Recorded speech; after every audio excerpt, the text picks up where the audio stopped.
नमस्कार।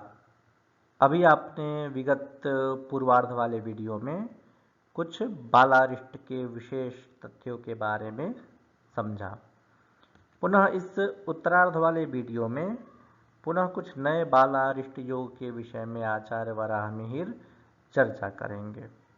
जैसा कि आप जान रहे हैं कि लघु जातक नामक ग्रंथ का यह अरिष्ट अध्याय है। अरिष्ट अध्याय मतलब कुछ ऐसे ग्रह स्थितियां जो जन्म काल के बाद शिशु को प्रभावित करती हैं या शिशु को कष्ट देने का काम करती हैं या फिर कष्ट वाले स्थितियों को जन्म देती हैं, तो उसी को अरिष्ट कहते हैं।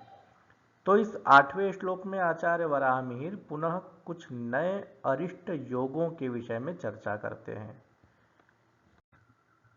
इसी प्रकार से अनेक ऐसी ग्रह स्थितियां उत्पन्न होती हैं जब बालारिष्ट का जन्म होता है।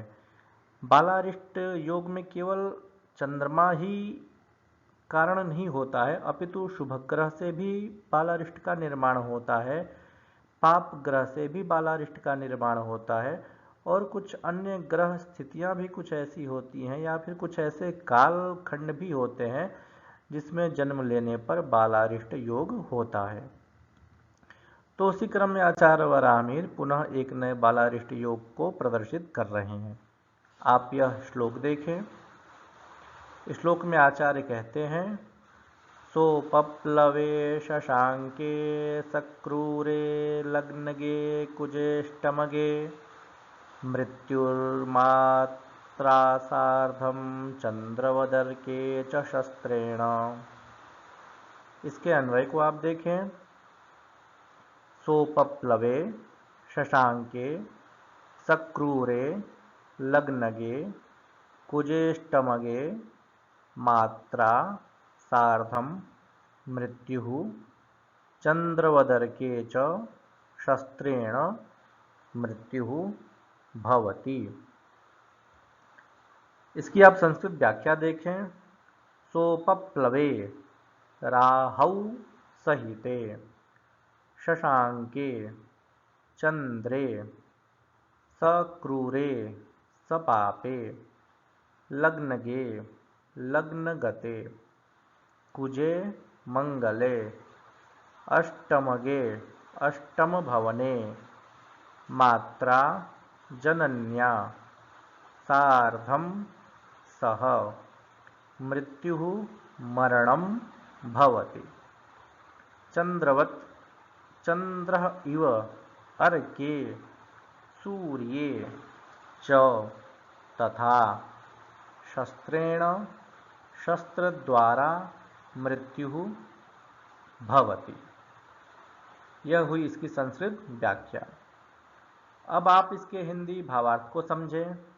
तो आचार्य वराहमिहिर इसमें दो तरह के ग्रह योगों को प्रदर्शित कर रहे हैं जिसके कारण जातक की मृत्यु होती है।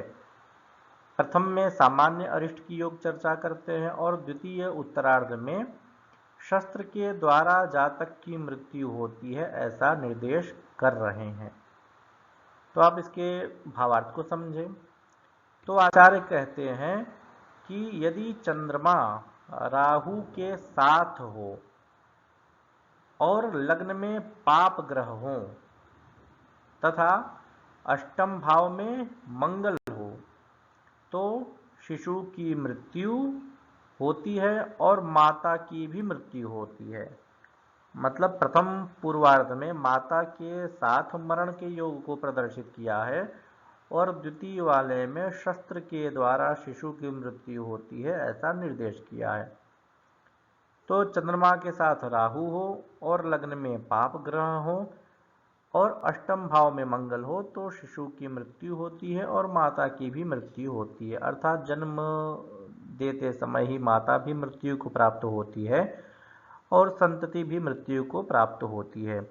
कदाचित गर्भ में ही शिशु की मृत्यु हो जाती है कुछ ग्रहों के कारण या फिर कुछ पूर्व जन्म के पाप के द्वारा।